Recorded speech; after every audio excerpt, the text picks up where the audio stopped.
Yo welcome back to my YouTube channel. आज की इस वीडियो में आप सभी का एक बार फिर से स्वागत है।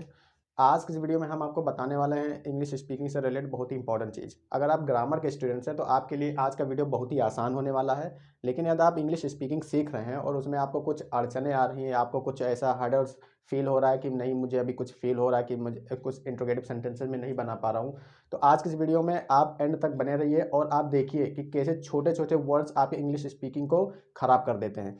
तो मैं अब आज मैं इस वीडियो में आपको यही बताने वाला हूँ कि जैसे कुछ बेसिक WH वर्ड्स होते हैं, आपको पता होगा, जैसे आप ग्रामर पढ़ते होंगे तो आपको मालूम होगा कि कुछ WH वर्ड्स होते हैं इंग्लिश में जो कि बहुत ज़्यादा प्रॉब्लम क्रिएट कर देते हैं कभी कभी इंग्लिश सेंटेंस को फ्रेम करने में। तो आपको क्या पता है कि ये WH वर्ड्स कितने होते हैं? देखो, बेसिकली अगर देखा जाए बेसिक तो इतने ही होते हैं कि जैसे वाट हो गया, हु हो गया, when, which, whose, why, whom, where and how many and what for, ये तो उसी का फॉर्मेट है। लेकिन कुछ ऐसे ही बेसिक होते हैं ये सारे, इन्हीं से बहुत सारे वर्ड्स बनते हैं WH वर्ड्स, राइट। तो कुछ बेसिक वाले जो हैं उन्हीं को मैं इस वीडियो में डिस्कस करूंगा। उसके आगे और भी होते हैं, वो हम किसी और वीडियो में डिस्कस करेंगे। लेकिन आज किसी वीडियो में जो हम लोग डिस्कस करने वाले हैं वो केवल इतना ही है बस। इनसे इंट्रोगेटिव सेंटेंसेस कैसे फ्रेम किया जाता है, क्या आपके कभी माइंड में ये चीज़ आया कि इनसे सेंटेंसेस कैसे फ्रेम किया जाता है? और दूसरी बात कि इंट्रोगेटिव सेंटेंस बनाने से पहले हमें कितने चीज़ों का ध्यान रखना पड़ेगा। जैसे आप कोई भी सेंटेंस बोलते हैं, फॉर एग्जांपल आप प्रेजेंट इंडेफिनिट बोलते हैं तो आपको प्रेजेंट इंडेफिनिट का रूल्स फॉलो करना पड़ेगा। प्रेजेंट कंटिन्यूअस बोलते हैं तो प्रेजेंट कंटिन्यूअस का रूल्स फॉलो करना पड़ेगा। इसी प्रकार बहुत सारे टेंसेस, जैसे आपको पता होगा कि तीनों टेंसेस के जितने फॉर्मेट्स होते हैं उन सारे सेंटेंसेज में ये सारे WH वर्ड्स यूज किए जाते हैं। तो कैसे यूज होगा मैं आपको एक एक एग्जाम्पल के थ्रू बताने का कोशिश करूंगा। लेकिन हाँ, सबसे पहले हमारा रिक्वेस्ट आपसे ये है कि आप वीडियो के एंड तक बने रहिए। और दूसरी सबसे बड़ी बात कि यदि आपने अभी तक हमारे चैनल को सब्सक्राइब नहीं किया है तो कृपया सब्सक्राइब कर लीजिए और बेल आइकन को प्रेस कर दीजिए, क्योंकि हमारा नोटिफिकेशंस आपको टाइमली मिलता रहे, इसलिए आपको प्रेस करना पड़ेगा बेल आइकन को। ठीक, तो चलिए वीडियो को स्टार्ट करते हैं और समझते हैं कि WH वर्ड्स क्या होते हैं। इनके आगे बहुत सारे WH वर्ड्स हैं लेकिन ये बेसिक हैं, इसलिए इनको बताना जरूरी है। ठीक है, तो देखो सबसे पहले आपके सामने क्या लिखा है, वाट। आपको पता होगा कि इंग्लिश ग्रामर में सबसे पहले क्वेश्चन वर्ड जो स्टार्ट होता है वाट से ही स्टार्ट होता है। वाट इतना ज़्यादा मतलब सबके माइंड में है कि वाट का मतलब क्या होता है, लेकिन वाट का मतलब केवल क्या ही नहीं होता है, और भी बहुत सारी चीज़ें होती है, राइट। तो सबसे पहले हम ये समझते हैं कि वाट का मतलब क्या होता है और इनसे इंट्रोगेटिव सेंटेंस हम कैसे बना सकते हैं, कैसे फॉर्मेट कॉन्सेप्ट करेंगे कि हमारा WH वर्ड्स बन जाए और इसे हमारा एक इंट्रोगेटिव सेंटेंस भी तैयार हो जाए। तो चलो सबसे पहले एग्जाम्पल देखेंगे हम वाट का। वाट को कैसे यूज करेंगे, देखो पहले लिखेंगे वाट, WHAT, वाट।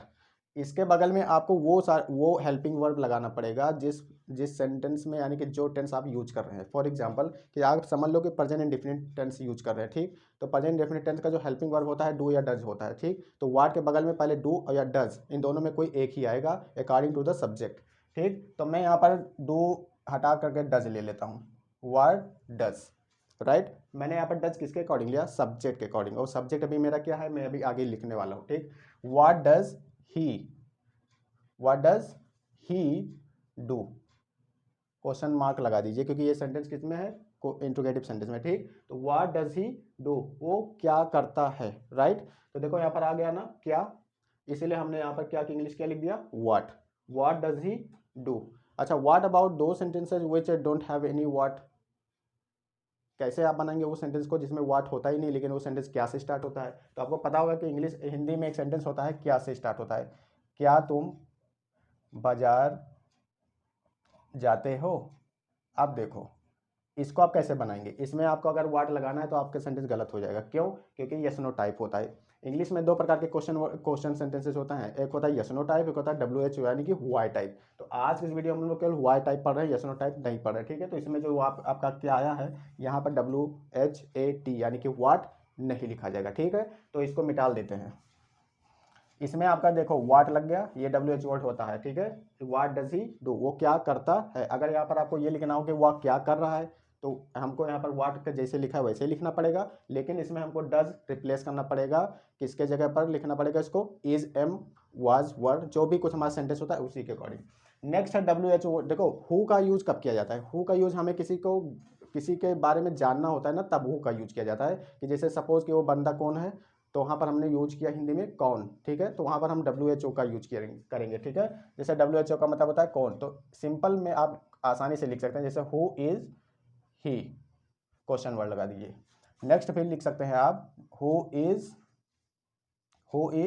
शी, ऐसे भी बना सकते हैं। बहुत सारे सेंटेंसेज आप इंग्लिश स्पीकिंग में बहुत सारे सेंटेंसेज खुद बना सकते हैं इन्हीं WH वर्ड्स के सहायता से। नेक्स्ट वन है हमारा व्हेन का यूज हम लोग टाइम के लिए करते हैं, ठीक है। जैसे आपको टाइम पता करना हो कि कोई चीज़ कब होता है कब नहीं होता है, तो आप व्हेन का यूज टाइम को आइडेंटिफाई करने के लिए कर सकते हैं। फॉर एग्जाम्पल बहुत ही आसान होता है, इसमें कुछ नहीं है।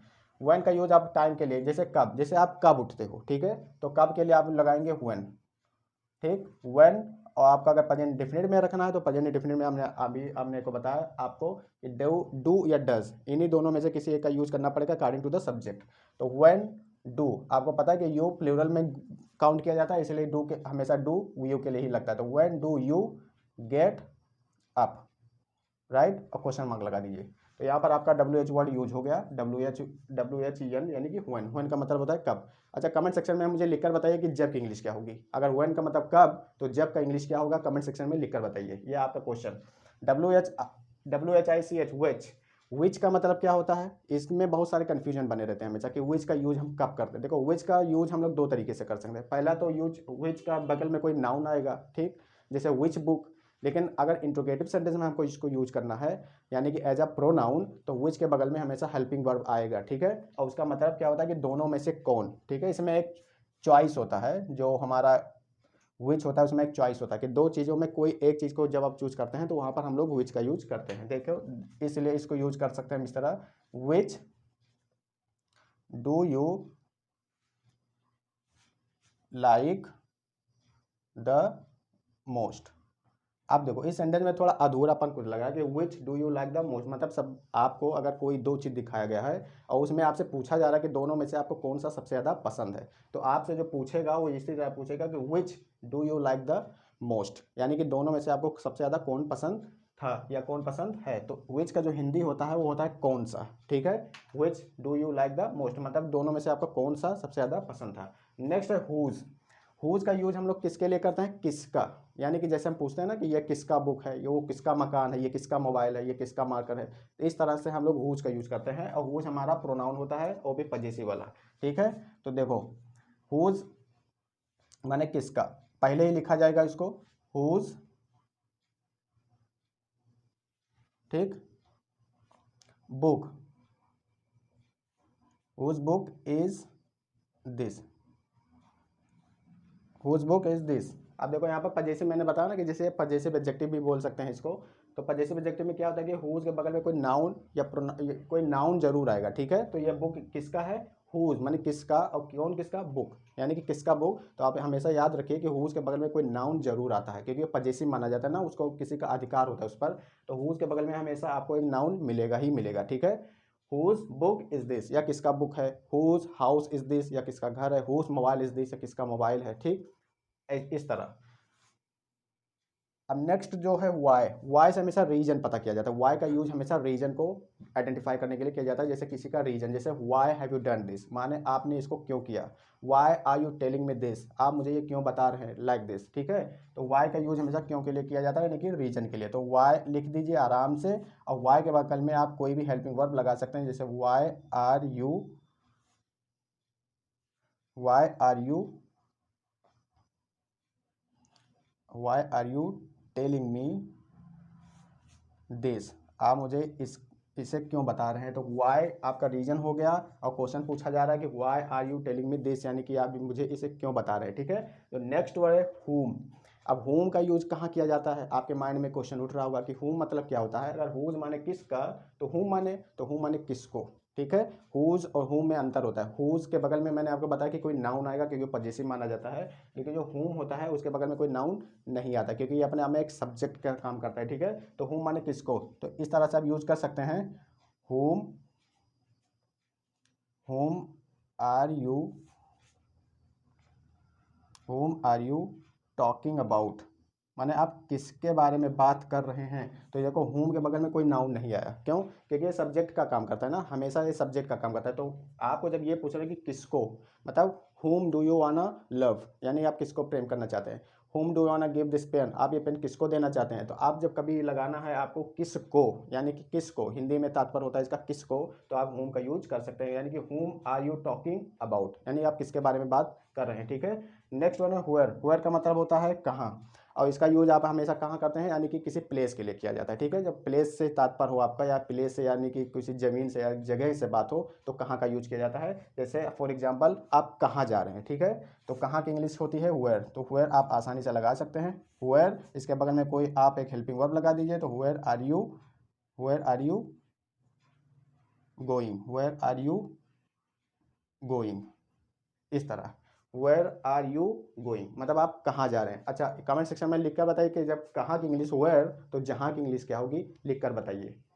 हाउ मेनी, देखो ये WH वर्ड्स नहीं होता है, लेकिन इसको भी WH वर्ड्स में रखा जाता है, क्योंकि WH वर्ड इसमें देखो HOW इसमें भी आता है। हाउ मेनी का मतलब होता है कितने या कितना, ठीक है। जैसे आपको ये बताना हो कि मेरे क्लास में कितने बच्चे थे या कितने बच्चे हैं, तो कितने की इंग्लिश होती है हाउ मेनी, ठीक है।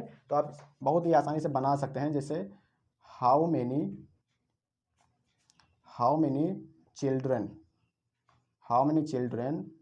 Are there, how many children are there मतलब कितने बच्चे हैं, ठीक है। आप इसी तरह से बहुत सारे सेंटेंस बना सकते हैं कितने यूज करके। How many children are there in my class, how many children are there in the party, ठीक है। या how many people are there in your family, बहुत सारे सेंटेंस आप बना सकते हैं on the basis of this given structure how many, ठीक है। व्हाट फॉर का मतलब होता है किस लिए, बहुत ही फेवरेट होता है ये स्ट्रक्चर। इसको हम लोग VWH वर्ड्स में रख सकते हैं कि जैसे आपको किसी चीज़ का पर्पस पूछना हो, कि आप किसी चीज़ का पर्पस मतलब उद्देश्य, जैसे आप तैयारी कर रहे हैं, तो अगर आपको ये पूछना है कि आप किस चीज़ की तैयारी कर रहे हैं, किसके लिए तैयारी कर रहे हैं, तो आप व्हाट फॉर का यूज लगा सकते हैं। जैसे what are you preparing for, what are you going there for, या what are you talking for. बहुत सारे सेंटेंसेस आप खुद बना सकते हैं on the basis of this given structures. तो चलो देखते हैं इसको कैसे हम बनाएंगे। फॉर का यूज हमेशा at the end of the sentence किया जाता है, ठीक है। तो व्हाट आर यू प्रिपेयरिंग,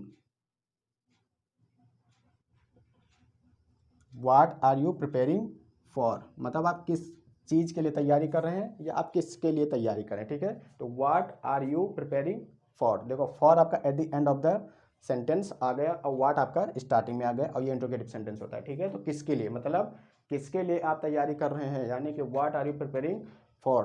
तो मैंने यहाँ पर आपको कुछ डिटेल में नहीं बताया कि ये प्रोनाउन का पार्ट्स ऑफ स्पीच क्या होता है, या प्रोनाउन वगैरह जो भी कुछ होता है। मैंने यहाँ पर केवल एक एज अ स्पीकिंग इंग्लिश के पॉइंट ऑफ व्यू से बताया कि जैसे आपको इंग्लिश स्पीकिंग में सेंटेंसेस फ्रेम करना हो, तो आप इन सारे सेंटेंसेस को यूज करके खुद इंग्लिश बोल सकते हैं, ठीक है। तो मेरा पर्पज़ बताने का ये था। जब हम किसी ग्रामर में डिटेल में पढ़ेंगे, तो उसमें हम आपको बताएंगे कि पार्ट्स ऑफ स्पीच क्या होता है, और ये हु होता है, हुज होता है, हुम होता है, ये कौन सा पार्ट्स होता है, इसको हम कब यूज कर सकते हैं, कब नहीं यूज करेंगे, वो सारा पार्ट्स हमारा ग्रामर का पोर्शन है, ठीक है। लेकिन इसमें जो हमने बताया ये हमारा स्पीकिंग से रिलेटेड था, इसलिए मैंने यहाँ पर ज़्यादा डिटेल में ना बता करके केवल मैंने इसका मतलब समझा दिया। और आप अगर आपको ऐसा यूज करना है, तो आप विदाउट एनी हेजिटेशन आप यूज कर सकते हैं। तो बस आज के लिए इतना ही, मिलेंगे नेक्स्ट वीडियो में विद न्यू टॉपिक। तब तक के लिए जय हिंद।